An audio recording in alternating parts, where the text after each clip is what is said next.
Amish marriages are not formally arranged, but parents have strong opinions about who their daughter should marry. And when a girl refuses the man her family has chosen for her, the consequences reach far beyond a simple family disagreement. Here is exactly what happens next. How Amish marriages actually work. Amish marriages are not arranged in the formal sense. No contracts are signed. The girl is free to choose her own husband. But free choice in a community of 40 families where everyone knows everyone is not the same as free choice in the English world.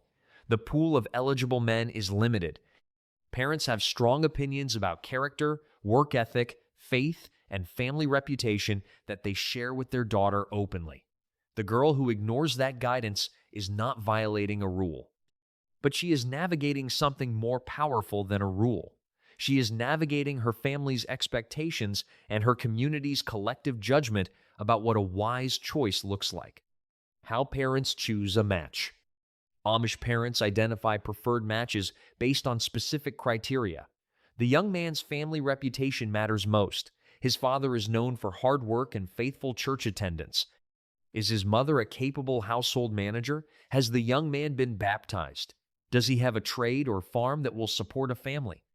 Parents communicate their preferences not through formal announcements, but through consistent commentary over months. They mention the young man favorably. They create opportunities for him to be present at family gatherings. The message is clear without ever being stated as a command. When the girl says no, the refusal rarely happens in a single dramatic conversation. She does not encourage the young man to sing. She does not position herself where he can easily approach her. When he asks for a buggy ride home, she declines. When her parents ask how she feels, she gives answers that do not commit. Eventually, the parents ask directly, "Is she interested in this young man?" And she says no. The moment the no is spoken, clearly the situation changes. What was a gentle parental preference becomes an active family conflict. The parents who were quietly encouraging are now openly questioning, why not? What is wrong with him? What does she think she is waiting for? The father responds. The father's response to his daughter's refusal depends on his temperament and the strength of his preference for the rejected young man. Some fathers accept the refusal without prolonged conflict. They are disappointed, but they understand that forcing a marriage would produce a miserable household. A willing wife is more valuable than a resentful one. Other fathers push back hard. They question their daughter's judgment. They remind her that she is not getting younger. They point out the young man's qualities repeatedly in conversation at the family table. They ask what she finds lacking in a man who, by every community standard, is a suitable husband. The questioning is not cruel. It is the expression of genuine concern from a man who has watched too many girls make choices they regretted. He believes his experience and community knowledge give him better judgment than his daughter's feelings.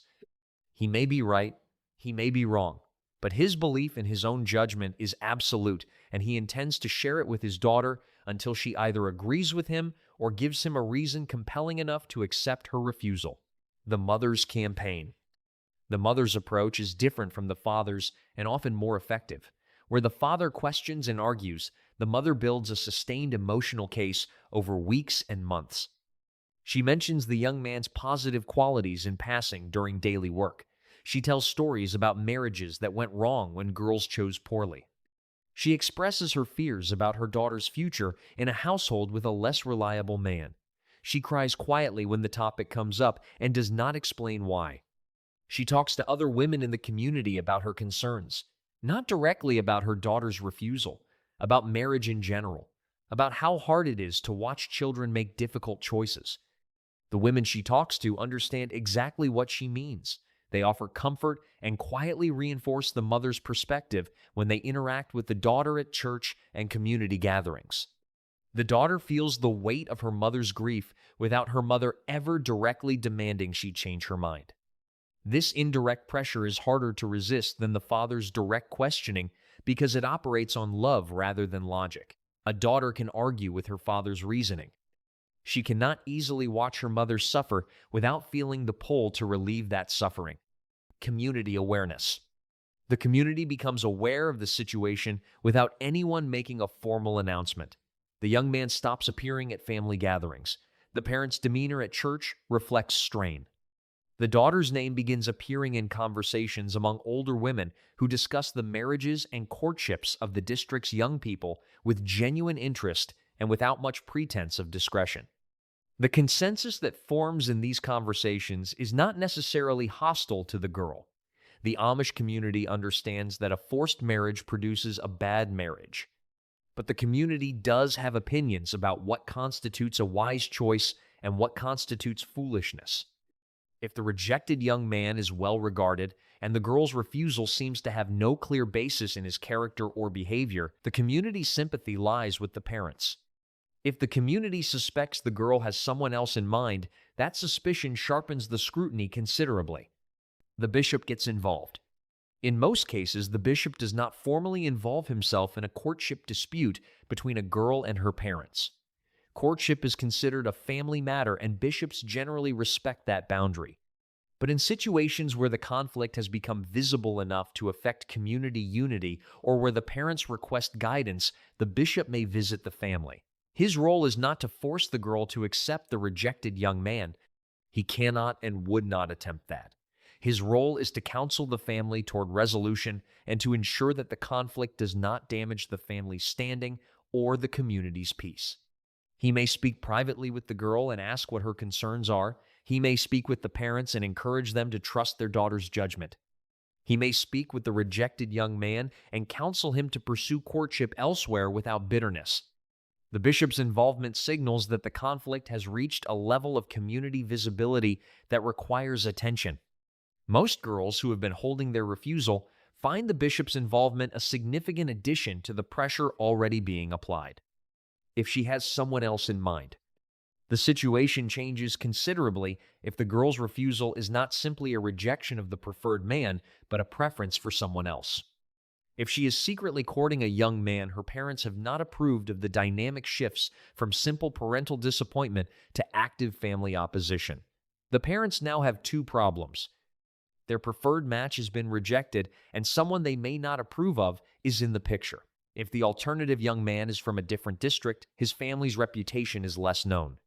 If he is from a less respected family within the district, the parents' concern is about social standing as much as character. If he is from a more progressive Amish community with different ordnung standards, the parents worry about where the couple will settle and under which bishop they will live. The girl who holds firm for her preferred match while rejecting her parents' choice is navigating the most difficult social position available to an unmarried Amish woman. She is simultaneously disappointing her parents, defying community expectation, and staking her future on a choice that everyone around her is questioning. What she risks by holding her position. An Amish girl who refuses her parents' preferred match and holds that refusal against sustained family and community pressure risks specific and concrete consequences. The most immediate is the deterioration of her relationship with her parents during what should be the most joyful period of her young life. The warmth that characterized her relationship with her mother and father becomes strained by the ongoing conflict. Every meal, every workday, every church service carries the weight of the unresolved disagreement. The longer the refusal holds, the more entrenched both positions become, and the harder resolution feels. She also risks her reputation in the community. A girl known for defying her parents' wise counsel is not universally admired, even in a community that formally respects individual choice in marriage. The whispered characterization of her as stubborn or willful or difficult can affect how she is perceived by the very community she will spend the rest of her life in. If her alternative choice does not work out and she eventually marries someone her parents would also have rejected, she faces the additional burden of having caused significant family distress without the outcome justifying it. How these situations usually end. These situations resolve in one of three ways. The girl eventually accepts her parents' preferred match. This happens more often than outsiders might expect. The sustained pressure from parents, community, and sometimes the bishop wears down a resistance that was never as certain as it appeared. The girl reconsiders. She gives the young man a genuine chance. Sometimes she discovers her parents were right. The marriage happens and proves to be a good one. The conflict is forgotten within a generation. The girl holds her refusal and marries someone else her parents accept. This is the most common resolution when the girl has a genuine alternative in mind and her parents' preferred match had no particular advantage beyond parental preference. Over time, the parents accept the new young man, especially once he demonstrates the qualities they were looking for in the first place. The conflict fades as the relationship between daughter and parents is repaired by the arrival of grandchildren who make everything else secondary. The girl holds her refusal, and the situation remains unresolved for years. She does not marry the preferred man. She does not quickly find an acceptable alternative. She remains unmarried into her mid-20s, an unusual status in the Amish community, living in a household where the original conflict never fully healed. This outcome is the least common but the most difficult for everyone involved. It produces a quiet grief that settles into the family's daily life without any formal resolution ever arriving. When the family stops pushing, there comes a point in every prolonged refusal when the family exhausts its arguments. The father has said everything he knows how to say.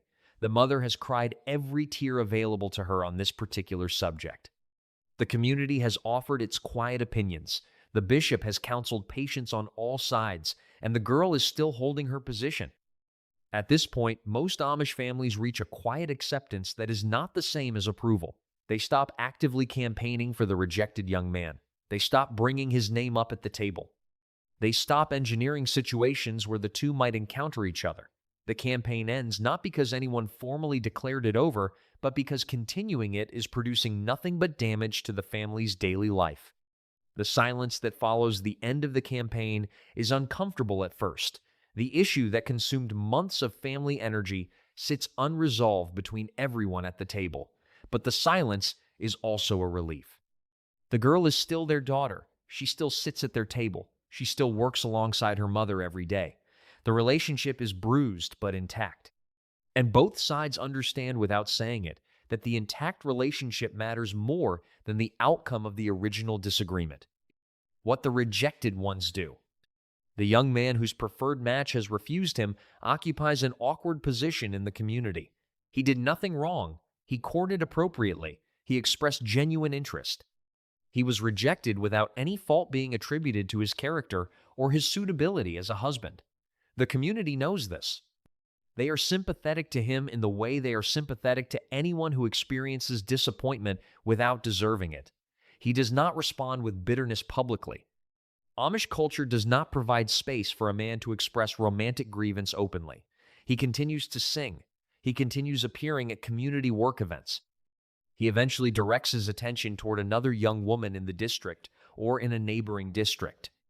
If he finds a willing match quickly, the community's attention moves to that new courtship and the original refusal fades from active conversation.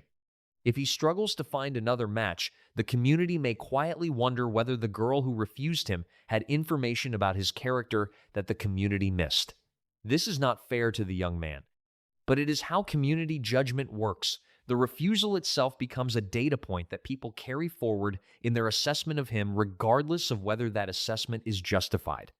What happens when an Amish girl refuses to marry the man her parents chose is a story that plays out in Amish communities with more frequency than the community's orderly image suggests. It begins with parents who have strong preferences and a daughter who has stronger ones. It escalates through a father's direct questioning and a mother's sustained emotional campaign. It becomes visible to the community through the natural awareness that 40 families living in close proximity develop about each other's private situations. It may involve the bishop if the conflict becomes serious enough to affect community peace.